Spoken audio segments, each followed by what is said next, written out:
You should be ashamed of yourself. You should also be ashamed of yourself.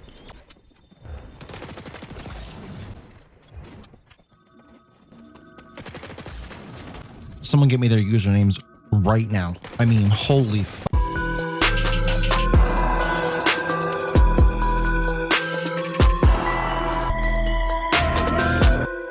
Hey guys, Nightfall here, and no, you don't need glasses, you're seeing this right. That's a GameCube controller, kinda. And those poor souls fell victim to it. One of them did twice in that intro. Today's video was supposed to be breaking down the new faction and their passive ability and how it works with all the attachments like rapid fire, muzzle boosters, extended mag, quick mag, all that fun stuff. But Ubisoft decided to pull a fast one on us and canceled that 3-hour early window to play Season 2. So let's talk about that for just a second while you enjoy this magnificent gameplay. This type of stuff is exactly what we've all been talking about for months. The constant overselling and under-delivering.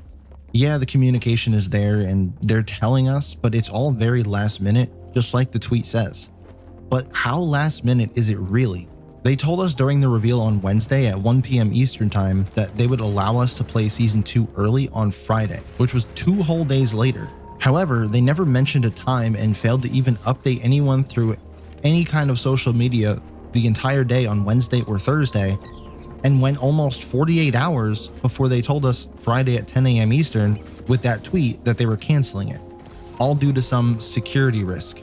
And as I said on stream last night, this might be the conspiracy theorist in me, but I'm starting to think they never had any intention on letting us play, or at least they knew it was a long shot when they told us. I would honestly rather have not been told at all. Granted, I didn't move my entire day around for it, but I was very close to doing that.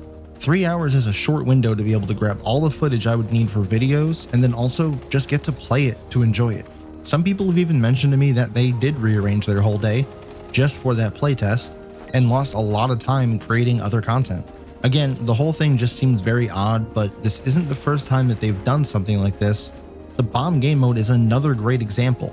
They told us Season 2, but because everyone wanted it so bad, they moved it up to Season 1. But then they moved it back to Season 2.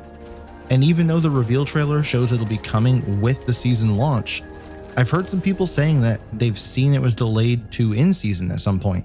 Take that with a grain of salt, not sure how credible that is, as they have yet to show me any sort of evidence of this and I can't find it myself either, but even that aside, it just shows they have a history of over-promising things and under-delivering. Communication is big, and I appreciate the recent efforts that they're doing, but execution will always top communication. You can talk the talk, but can you walk the walk? And at this point, I'm gonna see if Ubisoft can sponsor my funeral so they can let me down one more time. But hey, at least we go out with a bang with Season 1 and get double XP weekend, which I think because of this bamboozle they pulled over on us, should be extended all the way out until Wednesday morning, right up until Season 2 drops. But now let's talk about this awesome gameplay you've been watching, and playing on a GameCube controller was no easy feat. It was easier than playing on a steering wheel, I'll say that, but it comes with its own set of issues.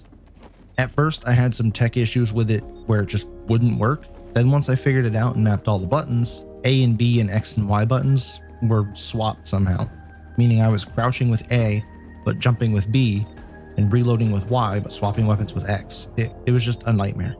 Which I later found out that the old "have you tried unplugging it and plugging it back in" actually fixed the issue. Who would have thunk it? Also, yes, this isn't your normal GameCube controller. It has some extra features on it. If you're a hardcore gamer, you'll already know that the original GameCube controller only had one bumper, which was the Z button, and it was set above the right trigger, but this one has an added one over the left trigger as well. And speaking of triggers, these things don't actually do anything until they're fully depressed. Kinda like me. They ask you how you are, you just have to say that you're fine when you're not really fine. But yeah, you gotta press these things almost through the damn controller to ADS or shoot. But the other extra features I mentioned is on the OG GameCube controller, both of the sticks didn't have a click, like an L3 or an R3 button, but this one does. All that to say that this is a GameCube themed Switch controller. Plus the Bowser logo gave me like 10% more accuracy and also saved me like 50% on Amazon, which was crazy. Nintendo just hates Bowser so much and I don't get it. But overall, this thing was actually super fun to play with once I got the hang of it. And the face buttons are in a weird place with how they're set up. And coming from playing with a controller that has back buttons that I would normally use to crouch and jump threw me off at first because I wasn't able to jump or crouch spam in battle, which I'm sure most of you are out there like, yeah, that's how it should be. And I swear some of y'all want this game to be like this.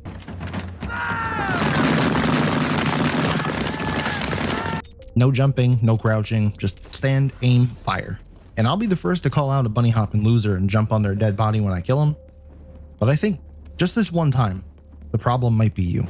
Ultimately, I did end up grabbing an MVP with this thing. Sure, most of the enemy team left, but I was also competing with some sweaty sweats that I partied up with for that MVP title, so it was definitely not easy.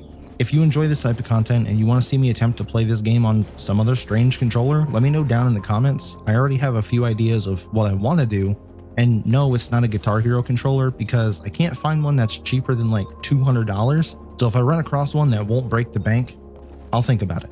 Also, be sure to like and subscribe and check out the community tab of my channel and find the Ask Me About XDefiant post and just use it to ask me whatever you want about XDefiant, about me, anything, doesn't matter.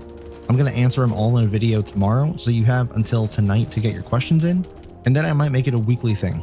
But until then, I'll catch you in the next one. It's crazy. We did it. We did it. MVP with a GameCube controller. You saw it here first.